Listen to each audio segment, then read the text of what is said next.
Success के लिए क्या ज़रूरी है। शहर के एक कॉलोनी में एक बुजुर्ग कपल अंकल और आंटी रहते थे। वह कॉलोनी अभी जल्द ही बनी थी, इसलिए उसमें 4 से 5 घर बसे हुए थे। इनका बेटा इन्हें छोड़कर अपने पत्नी के साथ विदेश में रहता था, क्योंकि उसकी पत्नी ये नहीं चाहती थी कि वह घर पर रहकर अपने सास ससुर की मदद करे। ये बुजुर्ग अंकल और आंटी जिस कॉलोनी में रहते थे, उन्हें हमेशा से डर रहता था कि कहीं कोई घटना ना हो जाए, इसलिए वे ज़्यादा घर से बाहर नहीं निकलते थे। लेकिन उनका यह रूटीन था कि वह हर सुबह सूरज निकलने के बाद टहलने के लिए निकल जाते थे। एक दिन दोनों रोज़ की तरह ही सुबह को टहलने निकले थे। उन्होंने देखा कि एक लड़का तेज़ी से साइकिल चलाता हुआ जा रहा है और उस साइकिल के पीछे एक फावड़ा बंधा हुआ था, लेकिन उन्होंने ज़्यादा ध्यान नहीं दिए और चले गए। दूसरे दिन उसी समय फिर वह लड़का दिखा और उसी तरह तेज़ी से साइकिल चलाता जा रहा था।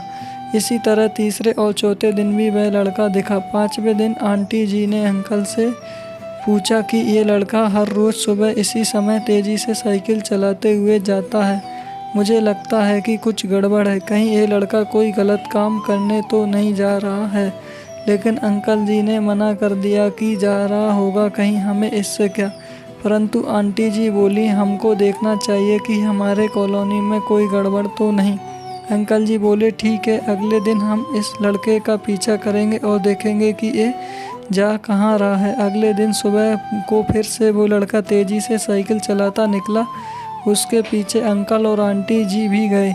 उन्होंने देखा कि थोड़ी दूर जाने के बाद वह लड़का एक पेड़ के पास साइकिल खड़ी कर दी। उसी पेड़ के पास थोड़ी सी खाली ज़मीन पड़ी थी और उसे वो खोदने लगा। अंकल और आंटी जी कुछ देर तक देखते रहे कि ये लड़का क्या कर रहा है। लड़का ज़मीन खोदे जा रहा था। कुछ देर बाद उन्होंने लड़के से पूछा कि आप ये ज़मीन क्यों खोद रहे हो।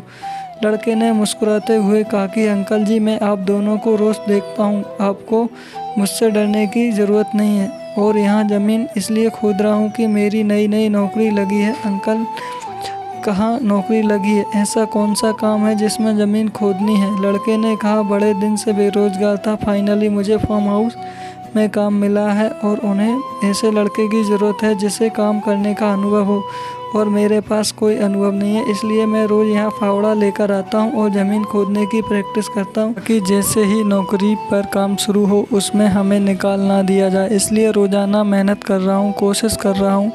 उस लड़के की बात सुनने के बाद अंकल और आंटी जी ने लड़के को आशीर्वाद दिया और बोला, बहुत ही बढ़िया बात है, प्रयास ही ज़िंदगी में सब कुछ है। यह छोटी सी कहानी ज़िंदगी में बहुत बड़ी बात सिखाती है। अगर हमें सक्सेस होना है तो सक्सेस के लिए सबसे ज़रूरी चीज़ है कि हमें लगातार मेहनत, कोशिश और प्रयास करनी होगी, तभी हम जीवन में सफल होंगे। आशा करता हूँ कि आपको वीडियो अच्छी लगी होगी।